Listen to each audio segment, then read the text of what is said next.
CNBC interview is Iwan Aziz, head of the Office of Regional Economic Integration at the Asian Development Bank. He's in Singapore to speak at the Global Metropolis Singapore 2011 conference and joins us now live from Singapore. Iwan, great to have you with us today. Thank you so much for taking the time to talk to us. Of course, Adam's just taken us through the situation over in Thailand. It does seem fairly dire. There are concerns that it could well get worse. Just how concerned are you about economic growth in Thailand? Do you believe that the BOT may well downgrade its economic forecast tomorrow? Well, I'm concerned. Aside from what happened in Thailand, the natural disaster, what happened in the global economy already raised my concern in terms of the impact on Asia. Because unlike in 2008 Great Recession, this time it's not just the US but also Europe. So the impact in Asia is just about to happen. Iwan, given that, how do you think the policymakers out here in Asia, including, of course, the Thai officials, given this latest disaster, are going to handle this crisis and the bleak economic outlook that you've just been painting to us? Yeah. Well, that's a great question, because too many people always look at straight what is the impact of the global crisis on Asia. But the right answer is precisely what you asked. It depends on how the policymaker respond, because the outcome is really not so much depends on how severe is the global crisis, but how right is the policy that will be taken by policymakers in the region. On the monetary side, I really hope, at the very least, they are maintaining the current rate. But I hope even more that they will reduce the interest rate, because this is the time that they have to stimulate the economy. And the same thing with the fiscal side.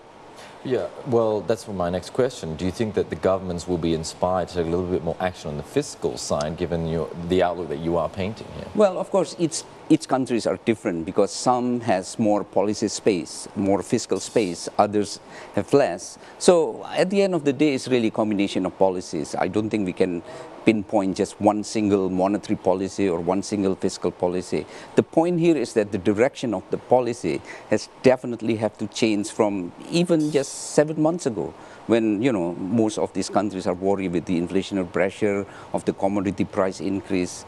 Things have changed very rapidly.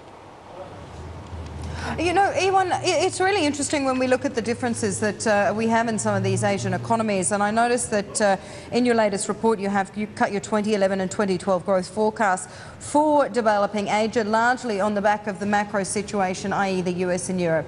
In your view, for our investors out there, for the traders out there, which overall economy do you believe right now is best placed to deal with this ongoing weak situation overseas? Well, there are two lines of transmission mechanisms if we are looking at the impact of the global economic crisis on Asian economy. One is through the financial channel, and the second is through the trade channel. So basically, the winners will be those countries who are not so much dependent on the export. If their export over GDP is less than 30%, I think they're doing relatively okay. But those countries who has a large share of export in their GDP, I think they will be hit, and very hard. And as I said earlier, in 2008, it was just the US, but now Europe is also in trouble. And if we look at what happened within the region in Asia, the economic interactions and integrations has increased in the last couple of years. Meaning what? Meaning basically there is no countries that can spare this. So even those who are not really export dependent, eventually they will be also hit. Okay, I think some really important comments there. Iwan, really good of you to join us today. Good to see you.